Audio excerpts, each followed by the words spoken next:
नमस्कार दोस्तों, Hindi health affair का इस नया एपिसोड में फिर से आपका बहुत बहुत स्वागत है। दोस्तों, बहुत लोग काफ सिरप पीते हैं काफ से रिलीफ पाने के लिए, लेकिन सिरप पीते रहते हैं और काफ से रिलीफ नहीं मिलता है क्योंकि अक्सर लोग गलत सिरप का चयन करते हैं। इसलिए आज हम जानेंगे कौन सा काफ के लिए कौन सी सिरप सही है, कौन सा सिरप इफेक्टिव है। इस वीडियो से आप काफ और काफ सिरप का बारे में बहुत कुछ सीख पाएंगे, इसलिए इस इंटरेस्टिंग और इम्पोर्टेंट वीडियो का अंत तक बन रहे और काफ सिरप का बारे में पूरी जानकारी हासिल करें। तो चलिए दोस्तों, आज कुछ नया जानते हैं। इससे पहले जो दोस्तों ने अभी तक इस चैनल को सब्सक्राइब नहीं किए हैं, वो सब्सक्राइब करके बेल आइकन को प्रेस कीजिए ताकि हेल्थ रिलेटेड नया नया यूनिक वीडियो का नोटिफिकेशन आपको मिलते रहे बिल्कुल मुफ्त। दोस्तों, काफ बेसिकली दो टाइप का होता है, एक ड्राई काफ, दो वेट काफ। और ये दो टाइप का काफ को ठीक करने के लिए अलग अलग काफ सिरप बनाया गया है।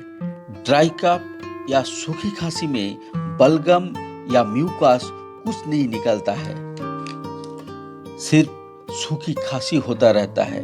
और जब हमारा खांसी के साथ बलगम या म्यूकस निकलता है, चेस्ट में बलगम जमा रहता है, चेस्ट में कंजेशन फील होता है, उसको वेट काफ या भीगा खांसी बोला जाता है। अब जान लेते हैं कौन सी खांसी के लिए कौन सी सिरप आइडियल या सही होता है, जिसका इस्तेमाल से खांसी से तुरंत रिलीफ मिलता है।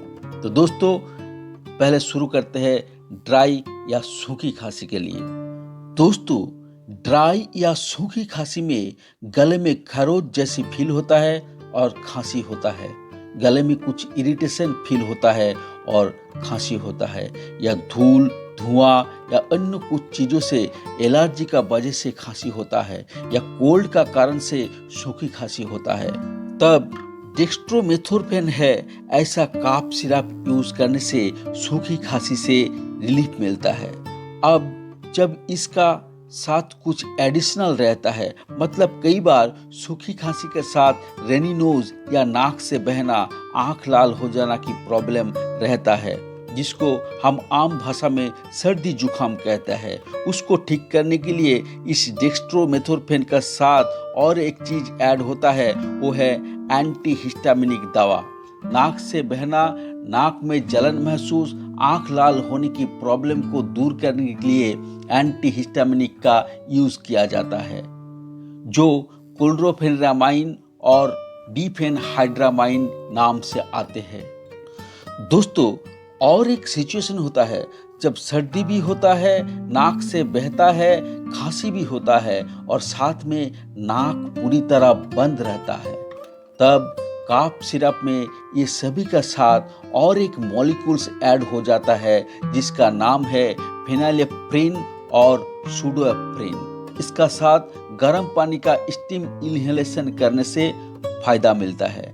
दोस्तों, फिर से एक बार बोल रहा हूँ अच्छी तरह समझने के लिए, सिर्फ सूखी खांसी तब सिर्फ डेक्स्ट्रोमेथोर्फेन सिरप, जैसे कि मार्केट में आते हैं एस्कोरिल डी सिरप।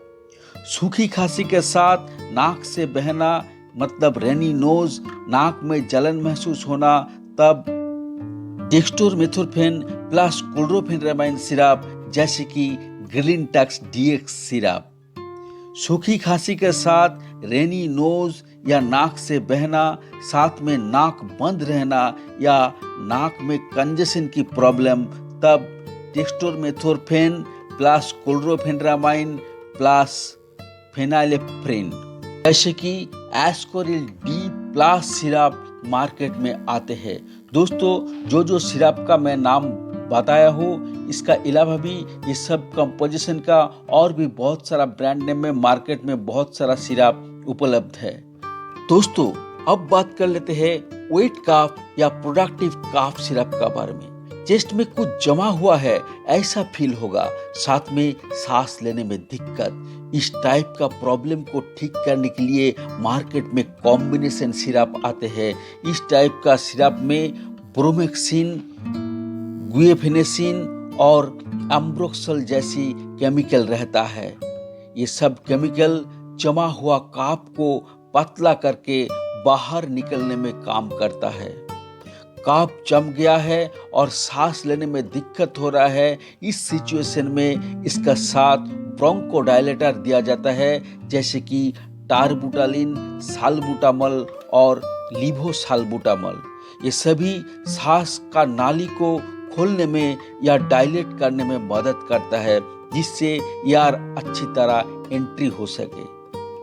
ऐसा कॉम्बिनेशन सिरप मार्केट में बहुत सारा ब्रांड नेम में बहुत सारा सिरप उपलब्ध है, जैसे कि एस्कोरिल LS सिरप और एम्ब्रोलाइट एस सिरप। जो लोग ऑलरेडी एस्थमा का पेशेंट है और खांसी हो रहा है, जो लोग ऑलरेडी स्मोकर, जिनका ब्रोंकाइटिस का प्रॉब्लम है, वो लोगों को कभी भी ड्राई कफ सिरप देना नहीं चाहिए।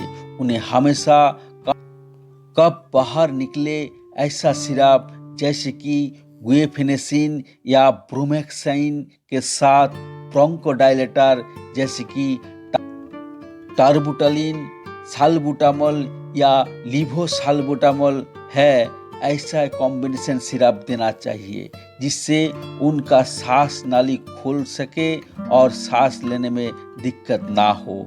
ये सिचुएशन आप आसानी से समझ पाएंगे।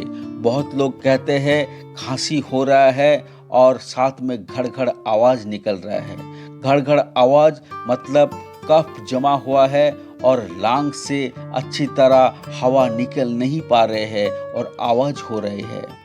लेकिन ब्रोंकोडायलेटर का कुछ साइड इफेक्ट है, जैसे कि पैल्पिटेशन, पसीना होना और हाथ पैर कांपने की प्रॉब्लम दिखा जाता है।